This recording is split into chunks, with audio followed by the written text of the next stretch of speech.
अमनो अमान को जलाकर राख करने के दर पे हैं। अब पाकिस्तान में इस अदम इस्तेहकाम की साजिश के पीछे तमाम लोग सोच रहे हैं, पूछ रहे हैं, जानना चाह रहे हैं कि कौन है, साजिश के पीछे कौन है। इसका क्या जवाब है? ये कोई ढकी छुपी बात नहीं है। सबको पता है कि पाकिस्तान का अमन किसकी आंख में खटकता है। कौन है जो BLA की सरपरस्ती कर रहा है, कौन है जो TTP को फंडिंग करता है। बिल्कुल ठीक पहचाना आपने, मोदी का भारत, जिसके काले करतूतों की गवाही अब आलमी मीडिया भी दे रहा है। ये सच है कि भारत ने क़याम पाकिस्तान को पहले दिन से ही तस्लीम नहीं किया, एक्सेप्ट नहीं किया। भारत को पाकिस्तान का वजूद अपने लिए शुरू दिन से खतरा लगता है। मोदी सरकार के हवासों में पाकिस्तान और पाक फौज ही सवार है। उसको सोते जागते उठते बैठते खाते पीते हर वक्त पाकिस्तान का बुखार चढ़ा रहता है। होना तो ये चाहिए था कि भारत चीन के हाथों लद्दाख में होने वाली जिल्लत से रुसवाई से सबक सीखता और अच्छा मुल्क, अच्छा हमसाया बनने की कोशिश करता। लेकिन वो क्या कहते हैं कि कुत्ते की दुम कभी सीधी नहीं होती, हमेशा टेढ़ी ही रहती है। सच ही कहते हैं, सच कहते हैं, कुत्ते की दुम हमेशा टेढ़ी ही रहती है। मोदी पर जंगी जुनूनियत का जो भूत सवार हुआ है वो उसे चैन नहीं लेने देता। गुजरात में मुसलमानों का कत्लेआम, इंतहा पसंदी की सरपरस्ती, हिंदुत्वा की दहशतगर्दी और सबसे बढ़कर कश्मीरियों पर जुल्म व बर्बरियत की इंतहा। क्या क्या गिनवाऊं, क्या क्या गिनवाऊं। इनके सारे करतूत इतने काले हैं कि कालक और स्याही, इस तरह के अल्फाज इसके लिए बहुत छोटे हैं। नाज़रीन, आज 27 अक्टूबर 2020 है। 27 अक्टूबर वो स्याह दिन है जब भारत ने कश्मीर का नूर छीनकर उसमें अपनी जुल्मत के रंग भर दिए थे। जन्नत नज़ीर वादी, जन्नत नज़ीर वादी, ऐसे नहीं कहा जाता, ऐसे जन्नत नज़ीर वादी। इस जन्नत नज़ीर वादी को जहन्नुम की तस्वीर बना दिया। वादी कश्मीर पर भारत के नाजायज़ कब्ज़े के आज 73 बरस मुकम्मल हो गए हैं। कंट्रोल लाइन के दोनों तरफ और दुनिया भर में मुकीम कश्मीरी आज यौम स्याह मना रहे हैं। कुल जमाती हुर्रियत कॉन्फ्रेंस समेत वादी की दीगर तंजीमों ने आज मकबूजा वादी में मुकम्मल हड़ताल की कॉल दी और घरों पर स्याह परचम भी लहराए जा रहे हैं। ये स्याह परचम भारत के मुंह पर कालक मल रहे हैं, अगर भारत महसूस करे। अच्छा नाज़रीन, में मकबूजा कश्मीर की कुर्बानियों पर में लगा हुआ है। वज़ीर-ए-आज़म इमरान खान साहब ने जब से कश्मीर का सफ़ीर बनकर उसका मुकदमा लड़ने का ऐलान किया, तब से भारत बुखलाहट का शिकार नजर आ रहा है। ऐसा ही है ना? ये जरा खान साहब का क्लिप होगा, टीम चलाइएगा। अच्छा, इमरान खान साहब वो वाहिद लीडर हैं जो कश्मीर का मुकदमा बहुत बहादुरी से लड़ रहे हैं। आप कंपैरिजन करके देख लें, सबको समझ आ जाएगा कि इमरान खान साहब ही वो वाहिद लीडर हैं जो बहादुरी से, बड़ी कमिटमेंट से ये मुकदमा लड़ रहे हैं।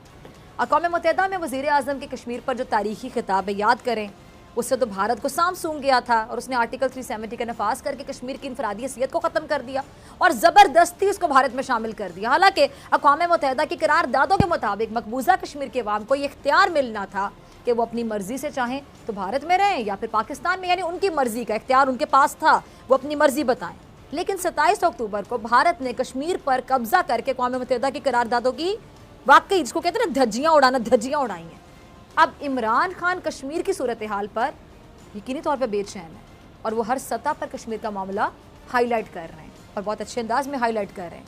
तो ऐसे में कार जारहियत पर उतरी हुई है, जबकि वज़ीर-ए-आज़म बार बार भारत और मोदी को एक ही पैगाम देते हैं, और क्या है? अमन का पैगाम, अमन का पैगाम, अमन का पैगाम। वज़ीर-ए-आज़म ने आज भी प्यार की बात की, अमन की बात की, लेकिन भारत को चीज़ समझ नहीं आती। ये खान साहब का अगला क्लिप चलाइएगा टीम। ये सुना आपने खान साहब को। कश्मीरी अवाम की इस वक्त अपनी कोई पहचान नहीं है, उनको किसी किस्म की शहरियत हासिल नहीं है। 73 बरसों में अब तक यही तय नहीं हो सका कि कश्मीरियों की अपनी अलग शनाख्त है। वो भारत के शहरी कहलाना अपनी तौहीन समझते हैं, सबको पता है। आज कश्मीरियों पर ज़िंदगी बाकायदा तंग है, इसी को कहते हैं ना ज़िंदगी तंग होना। भारत की दरिंदा सिर्फ जो फ़ौज है वो कश्मीरियों पर जुल्म के पहाड़ तोड़े चले जा रही है, कश्मीरियों को शहीद कर रही है। गुजरात का कसाब मुसलमानों के खून के साथ होली खेलने का शौक़ रखता है, उसको ये नहीं पता कि कश्मीर में जो नफरत की आग जलाई वो अब भड़क रही है और अनकरीब ये आग मकबूजा कश्मीर से फैलते हुए पूरे भारत को अपनी लपेट में ले लेगी। भारत मकबूजा कश्मीर में आज़ादी की तहरीक पर काबू पाने में कैसे हम कह सकते हैं कि नाकाम हो गया, और ऐसे में वो पाकिस्तान में दहशतगर्दी की कार्रवाइयां करके खुद को क्या कहते हैं, तिफल तसल्लियां देने की कोशिश कर रहे हैं। ये अजीत डोभाल का क्लिप होगा, जरा चलाइएगा। अजीत डोभाल ने आज से कुछ अर्सा पहले एक बयान दिया था कि उसके लोग बलूचिस्तान में फैल गए हैं। अब जरा गौर से सुनिएगा क्या कहता है कि उसके लोग बलूचिस्तान में फैल गए हैं और वो अब वहाँ दहशतगर्दी की कार्रवाइयाँ करेंगे। और अब ये गीदड़ नुमा शख्स क्या कह रहा है कि हम भारत के अंदर भी जंग करेंगे और पाकिस्तान से बाहर भी। अब अजीत ये तासुर देने की कोशिश कर रहा है, यानी भारत के अंदर भी जंग करेंगे और ये बाहर भी जंग करेंगे। और बाहर से क्या इनका मतलब है, आप अच्छी तरह से समझ रहे हैं नाजरीन। ये भी तासुर देने की कोशिश कर रहे हैं कि कश्मीर में और भारत में जो दहशतगर्दी की कार्रवाइयाँ होती हैं वो पाकिस्तान करवा रहा है। अब ये तो वही बात होगी, उल्टा चोर कोतवाल को डांटे। और दूसरा, बाहर लड़ने की जो इसने बात की है कि नहीं तौर पे इसका इशारा पाकिस्तान की तरफ है। तो आज मैं इसको कहना चाहूँगी, गौर से सुन लो तुम, कि सोचना भी ना, कभी सोचना भी ना, अगर तुमने पाकिस्तान या बलूचिस्तान को मैली आंखों से देखा भी तो पाकिस्तान की बहादुर फौज तुम्हारी आंखें फोड़ देगी, आंखें निकाल के बाहर फेंक देगी। ये सिर्फ धमकी नहीं है। 27 फरवरी याद है ना, भूला तो नहीं है? 27 फरवरी को इसका एक छोटा सा ट्रेलर पाकिस्तान तुम लोगों को दिखा चुका है। हम बात नहीं करते, हम करके दिखाते हैं, हम खाते हैं। और सच्ची बात बताऊं, सच तो कड़वा भी होता है और मिर्चें भी बड़ी लगेंगी इनको सुनकर। सच ये है कि ये लोग मैदान में मुकाबला ही नहीं कर सकते, डरपोक कहेंगे। मैदान में तुम लोग मुकाबला नहीं कर सकते, इसीलिए साजिशें करते हो, दहशतगर्दी करते हो।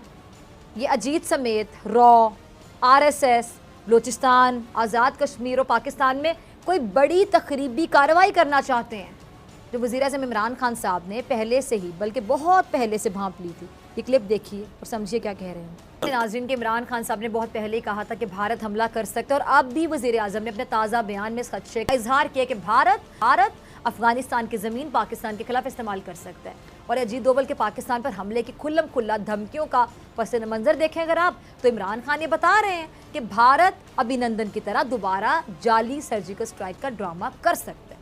आज़ाद कश्मीर, गिलगित बल्तिस्तान भारत के निशाने पर हो सकते हैं। भारत को CPAC से खतरा है, सबको पता है, और भारत गिलगित बल्तिस्तान को भी अपना हिस्सा करार देता है। भारत ने 2018 से अब तक पाकिस्तान के खिलाफ बहुत साजिशें की, इसमें आसिम बाजवा समेत उनकी साख की जो साख को मुतासर करने की भी साजिश इन्होंने की, और ताकि CPAC की जो तरक्की है इसके अमल को किसी तरह नुकसान पहुँचाया जा सके। भारत पाकिस्तान में दहशतगर्दी में बाकायदा मुलव्विस रहा, किसी से ढकी चुपी बात नहीं है। मोहित यूसुफ साहब ने भी इस बात का खुलकर इजहार किया था। क्या कहना था उनका, जरा क्लिप देखिएगा। आपने देखा कि मोहित यूसुफ क्या कह रहे हैं कि भारत सानेहा APS में भी मुलव्विस रहा है। भारत रॉ को पाकिस्तान में सरगर्म करके उसको नाकाबिले तलाफी नुकसान पहुंचाना चाहता है, जिसकी वजह पाकिस्तान का कश्मीर को लेकर एक मजबूत मौक़िफ़ और पाकिस्तान की तरक्की है। और भारत कभी नहीं चाहेगा कि पाकिस्तान तरक्की करे। भारत की कोशिश है कि वो कश्मीर में आज़ादी की जिदोजहद को लकर रखते रहे और वो कश्मीर में खून की होली खेलता रहे और वो हर वो आवाज़ दबाना चाहता है जो कश्मीर के लिए